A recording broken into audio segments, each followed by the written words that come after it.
ये आकाशवाणी गोरखपुर है। अब आप सुषमा श्रीवास्तव से क्षेत्रीय समाचार सुनिए। बुलेटिन से पहले एक सूचना।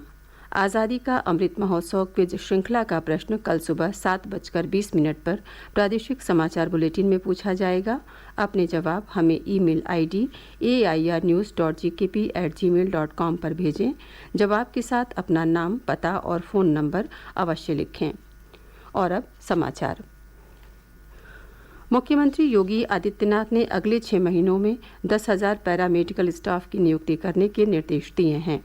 उन्होंने कहा कि इसी समयावधि में आंगनबाड़ी कार्यकर्त्रियों और सहायिकाओं के 20,000 पदों पर नियुक्ति प्रक्रिया भी पूरी कर ली जाए। लखनऊ में कल चिकित्सा तथा स्वास्थ्य क्षेत्र के विभागों के प्रस्तुतिकरण का अवलोकन करते हुए श्री योगी ने कहा कि प्रदेश सरकार राज्य में स्वास्थ्य सुविधाओं को बेहतर बनाने के लिए लगातार प्रयासरत है। उन्होंने कहा कि पिछले 5 वर्षों में 5,000 स्वास्थ्य उपकेंद्र बनाए गए हैं और अगले 5 वर्षों में सरकार का लक्ष्य 10,000 नए स्वास्थ्य उपकेंद्र स्थापित करना है। मुख्यमंत्री ने कहा कि सरकार एक जिला एक मेडिकल कॉलेज के संकल्प को पूरा करने के लिए पूरी प्रतिबद्धता के साथ कार्य कर रही है। उन्होंने कहा कि 14 जिलों में मेडिकल कॉलेज बनाने का काम शुरू होना है, जिसे शीर्ष प्राथमिकता के साथ पूरा किया जाए। श्री योगी ने अगले 100 दिनों में राज्य कर्मचारियों और पेंशन भोगियों को कैशलेस चिकित्सा सुविधा प्रदान करने का भी निर्देश दिया। मॉरिशस के प्रधानमंत्री प्रविंद कुमार जगन्नाथ आज वाराणसी आ रहे हैं। श्री जगन्नाथ अगले 2 दिनों तक वाराणसी में कई कार्यक्रमों में भाग लेंगे। वे कल सुबह दशाश्वमेध घाट पर अपने पिता का श्राद्ध करने के बाद शाम को काशी विश्वनाथ मंदिर में दर्शन पूजन करेंगे। श्री जगन्नाथ शुक्रवार को राज्यपाल आनंदीबेन पटेल और मुख्यमंत्री योगी आदित्यनाथ के साथ अलग अलग बैठक भी करेंगे, जिसमें दोनों देशों के सांस्कृतिक, आर्थिक और सामाजिक मुद्दों पर वार्ता होने की संभावना है। मुख्यमंत्री योगी आदित्यनाथ ने प्रदेश में कोविड टीकाकरण की प्रगति पर संतोष व्यक्त करते हुए कहा है कि बच्चों के टीकाकरण की गति को और तेज करना होगा। उन्होंने कहा कि 12 से 14 आयु वर्ग के बच्चों को पात्रता के आधार पर दूसरी डोज लगाने का कार्य भी शुरू किया जाए।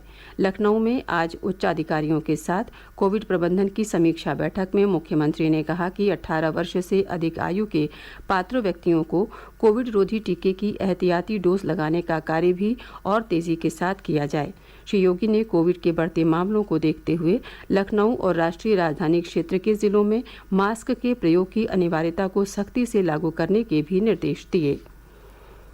प्रदेश में कोविड के मामले एक बार फिर बढ़ने लगे हैं। पिछले 24 घंटों में राज्य में 170 लोगों में संक्रमण की पुष्टि हुई है, जबकि इस दौरान 110 मरीज स्वस्थ हुए हैं।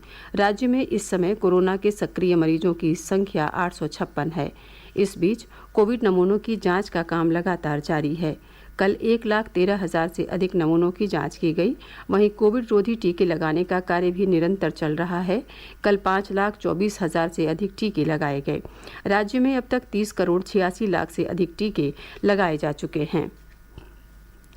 स्वास्थ्य विभाग आज़ादी का अमृत महोत्सव के तहत प्रदेश में ब्लॉक स्तरीय स्वास्थ्य मेलों का आयोजन कर रहा है।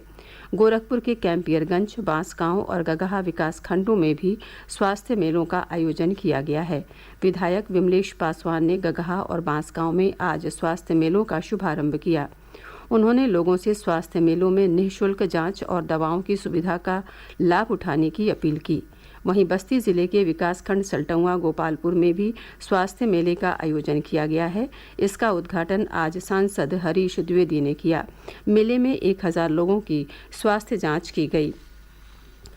आकाशवाणी केंद्र वाराणसी के तत्वावधान में आज भारत रत्न बाबा साहेब डॉक्टर भीमराव आम्बेडकर के व्यक्तित्व, कृतित्व और राष्ट्र के लिए उनका योगदान विषय पर विचार गोष्ठी का आयोजन किया गया। गोष्ठी की अध्यक्षता करते हुए उप महानिदेशक सह केंद्र अध्यक्ष आरबी सिंह ने कहा कि बाबा साहेब ने समाज के वंचित वर्ग को मुख्यधारा में लाने का अद्भुत कार्य किया। उन्होंने कहा कि आधुनिक भारत के निर्माण में उनके योगदान को देश कभी भुला नहीं सकता। संत कबीरनगर जिले में आगामी 14 मई को राष्ट्रीय लोक अदालत का आयोजन किया जाएगा। इसमें किसी भी न्यायालय में लंबित अथवा विभागीय मामलों को सुलह समझौते के आधार पर निस्तारित कराया जा सकता है। मौसम विभाग ने कल पूर्वी उत्तर प्रदेश में 1 या 2 स्थानों पर गरज चमक के साथ हल्की वर्षा होने की संभावना जताई है। इसके साथ ही क्षेत्रीय समाचारों का ये बुलेटिन समाप्त हुआ। नमस्कार।